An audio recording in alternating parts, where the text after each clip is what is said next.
Hi dear Aquariuses, welcome to my YouTube channel, and in this video I'm going to talk about the transits for the month of October. This is one of the most important months in 2023 because we have two eclipses in October, and that is exciting. So let's see. On October 4th, we have Mercury entering Libra for 18 days, and this is good because Mercury, it spent slightly more than 2 months in the sign of Virgo, which is a very long time for Mercury. Normally, Mercury just sprints through signs like in just 2 or 3 weeks, but in Virgo, it stayed for like more than 2 months, and that means it was retrograde. So there was a lot of miscommunication, forgetting things, getting lost a lot. It must have been very frustrating. So when Mercury enters Libra, it means Mercury is out of the shadow zone. Yeah, so we're not gonna be confused. We're not gonna forget things. We're not gonna get lost, which is good. And so October should be smooth for communications.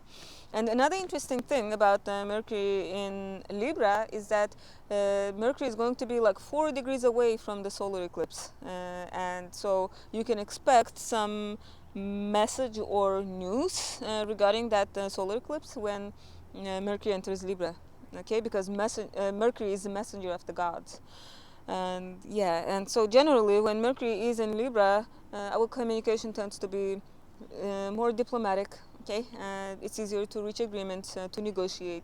Yeah, so use that energy if you need to do those. Okay, otherwise for you Aquarius, this is your ninth house, and so when Mercury is in the ninth house, I don't know, you might talk with foreigners a lot because Mercury is talk, and ninth house is everything like exotic and foreign. Yeah, or this can be a great time, I don't know, to learn a new language. But like this transit is active for only 18 days, so I don't think you would make much progress in 18 days, right?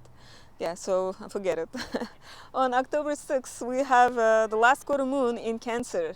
Why am I mentioning this? Well, because this marks the beginning of a week where not much happens. The moon is becoming smaller and smaller day by day when after the last quarter moon, and so the moon will kind of like disappear before the new moon. So use that time, the days from October 6th to like October 10th, use that time to recharge your batteries. Yeah, like don't feel guilty if you don't feel like doing anything. Don't do anything. Because like naturally that is like the time for us to rest. So it's a great time to wrap things up that started with the Virgo new moon in September. And it's like a great time to get ready for the uh, new moon in Libra, like solar eclipse in Libra. And this time we have that solar eclipse, so the energy will be like very exhausting, like eclipses are exhausting. So make sure you get enough rest before that. Okay, it's like the calm before the storm. I'm not trying to like scare you guys by saying the storm. By storm I just mean the eclipses. Life will be busy, the daily routine will be affected by eclipses, so just be aware. Okay. um, Next, on October 8th, we have Venus entering Virgo. And again, this is good news because, remember, Venus spent ages in Leo. Not that it was bad, it's just it was retrograde in Leo. And so we experienced a lot of like frustrations, reviewing like around our relationships, finances, our values, self-worth. Okay, so it was like a very exhausting time too, like romantically. And Aquarius, that was especially important for you because it was in your relationship house. You had Venus for like 4 months. Yeah, so I know a lot of not Scorpios, Aquariuses have experienced like relationship issues around that time. I even know one Aquarius who what is it, like broke up with someone. Okay, with their girlfriend. Yeah, he broke up with her girlfriend, and so as you can see it was like romantically exhausting. But now when Venus enters Virgo on October 8th, that means Venus is out of the shadow zone. You are done with all that relationship problem, with all those relationship problems. Okay, and this is great news. And another reason why Venus entering Virgo is good is because Both of the eclipses in October are Venus ruled.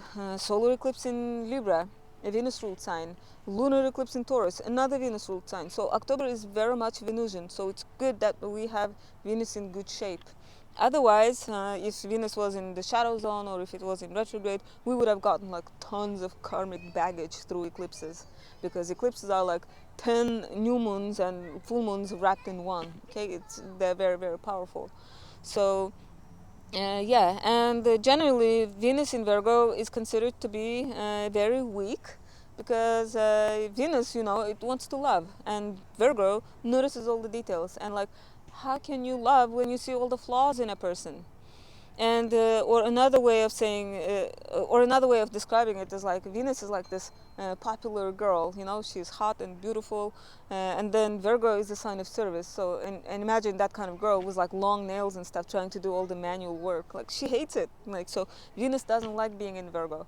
And so, but it doesn't mean that there's gonna be no love from October 8th. No, it doesn't mean that. It's just during this time you are going to express love through acts of service. Yeah, you're gonna show your love by being useful to your partner, like doing errands for them, like I don't know, getting coffee for them or something. I don't know, like yeah. So the theme is showing love by being useful. Venus in Virgo isn't the kind that it isn't the kind of lover that like expresses love by saying sweet nothings. No, not like that. Um, and so Aquariuses, for you, this is your eighth house. So eighth house is the shared resources, money, loans. Okay, so all of those things are gonna get that Venusian charm. Yeah, like, so financially it should be good, like from October 8th. But like, I also need to mention that as soon as Venus enters Virgo, it's gonna make an opposition to Saturn in Pisces. And as you know, Saturn can be a bit of a party pooper. Like it's the planet of limitations, blockage, frustrations, delays. And Venus, as you know, it's like money and romance. So now connect those two. So it might be a time when you are like financially like broke a little bit for a day or two. The good thing is that this aspect is active for only like 3 days. Yeah, so you won't be broke for a long time. It's just and I shouldn't say broke. It's just those might be the days when you have to be kind of like frugal and not spend on unnecessary things. Yeah. What else? Next, on October 10th, we have Pluto turning direct on the 27th degree of Capricorn. So Pluto has been retrograde in your 12th house since like late April, and now it's going to turn direct. And the thing is, Pluto is so far away from the sun. It's the furthest from the sun, so we barely feel it. Unless you have planets around the 27th degree of Capricorn. And a lot of Aquariuses, you have your Venus in the late degrees of Capricorn, okay, or Mercury, or might be your moon or any other planet, okay. So you are going to feel it, the conjunction, and since it turns direct, like the frustrations, delays, like are over. Okay, so all the Venus related stuff through Pluto is gonna start going direct, and when Pluto is conjunct your Venus, those are very transformative times for your romance, for your finances. I'm not saying this is true for all Aquarius. I'm just saying this for those who have planets in the late degrees of Capricorn. And so Pluto turns direct. That means in early 2024, Pluto is going to enter your sign. Yeah, that can be a time of empowerment and like huge changes. Pluto is transformation. So yeah, Aquarius says get ready for the changes. And so when Pluto turns direct, that means only 4 planets will be retrograde, and they're all outer planets. We don't feel the retrograde motion of outer planets that much. It's a very subtle energy. If you remember, in August we had like 6 planets in retrograde, which is like half of the solar system. Yeah, and 2 of them were personal planets. So our daily life, our daily routine was affected. So it was frustrating. But in October, all of the personal planets are direct, in good shape. So October should be good despite the eclipses. And so yeah.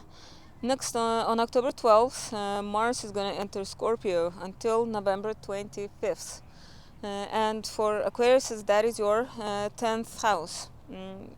Like, so until October 12th, you had Mars in your ninth house, so activating your, I don't know, philosophical house, the house of travel, higher education, foreigners and stuff. So you might have been active regarding those matters. But now Mars in Scorpio is strong in your career house. So like there might be a lot of activity at work, because wherever Mars is, it tends to energize that house, like bring lots of activity. Think of Mars as like this go go go go, like hurry up, like that kind of energy. Yeah, so Mars in Scorpio can do that. So expect work to get busy after October 12th. And what else? Also, Mars, since it's like the god of war, wherever it is, it can make you argumentative in that area. So you might get more irritated by your coworkers more than usual. I mean, yeah, it's possible. I'm not saying this is definitely going to happen. I'm just saying it is possible. Next, on October 14th, we have the new moon solar eclipse on the 21st degree of Libra. And Aquarius says this is your ninth house. And do you remember what happened to you around October 14th in 2004? 19 years ago. That's a long time ago, and I don't expect you'll remember what happened exactly on October 14th, but try to remember what happened in late 2004, if you were old enough to remember. If you are old enough to remember, I mean, what happened regarding your higher education? I hope you can hear me despite the airplane noise. So regarding travel, higher education, philosophy, personal beliefs, okay? Because I'm pretty sure something happened regarding those. It could have been your worldview, okay? Like your worldview might have been like transformed or changed. So similar themes will happen again this time, but obviously the circumstances will be different. The eclipses are never like exactly the same, but it's just similar themes will be activated. And so since this is like the south node eclipse, south node, as you know, is the area where we are like kind of like letting go. It's our comfort zone. That's where we accumulated a lot of karmic energy. North node is the area where all the exciting new developments are happening. Like it's the area of growth, opportunities. But south node is where we are kind of like stagnant almost. Yeah, and this solar eclipse is happening there. So that means it's like a time for breaking free from old habits. Yeah. I'm going to make a separate video for this eclipse, okay? And I'm going to provide more details in that video. I'm trying to keep this monthly horoscope video short, so do check that out. Next, on October 22nd, Mercury is going to enter Scorpio until November 11th. Again, Mercury is going to sprint through Scorpio, and while Mercury is in Scorpio, we are not in the mood for small talk. This is like a time when we want to have like deep discussions, deep conversations, like intimate conversations, okay? And on October 23rd, the Sun is going to enter Scorpio. So most of October, the focus is on your exotic house, like faraway travels, your personal beliefs, what else? Your personal philosophy, higher education, long distance travel, like foreigners. The focus is on that most of October. But then, slowly but surely, the planets start lining up in your career house. So from all that fun stuff, you are becoming more serious towards the end of October, and think more about work. There's gonna be lots of activity at work. Yeah, and then finally on October 28th we have a full moon lunar eclipse in Taurus on the 5th degree of Taurus. And for you, Aquarius, that is your 4th house. Yeah, so and this is a north node lunar eclipse. So this lunar eclipse is about like developments, opportunities. And are you thinking of moving? I'm pretty sure some Aquariuses are thinking of moving. Like, so this might be the time when you relocate. Maybe because of work you have to move to a new city, or maybe even like within your own city you're gonna move from an apartment to a house, maybe, or move from one apartment to another, to a better apartment, something like that. Does that make sense? Yeah, because the eclipse is in the fourth house. If it's not really about moving, then this lunar eclipse might indicate that one of your parents, or maybe your family, there's gonna be some like sort of culmination, achievement in your family. One of your parents might be experiencing some milestone in their lives, because fourth house is it rules one of the parents. Traditionally, it was said to be the house of your mother, but like nowadays it's more like either dad or mother. Okay, so and full moon is like culmination, illumination. Okay, yes, yeah, so it can be a time when one of your parents is experiencing a major milestone in their lives. Yeah, and since this is a north node eclipse, it's like you will be getting karmic rewards for all the work you've done in the past year and a half. And this is the last eclipse in Taurus and Scorpio. Okay, for the next 9 years. I mean, yeah. You know, we don't have eclipses in the same sign for 18 years, so you're not gonna have North Node Taurus eclipse for the next 18 years. You're gonna have Taurus eclipse, but it's gonna be on the South Node in 9 years, if that makes sense. I hope it wasn't too confusing. But yeah, so because this is the last eclipse for now, that's why you are getting karmic rewards in your fourth house.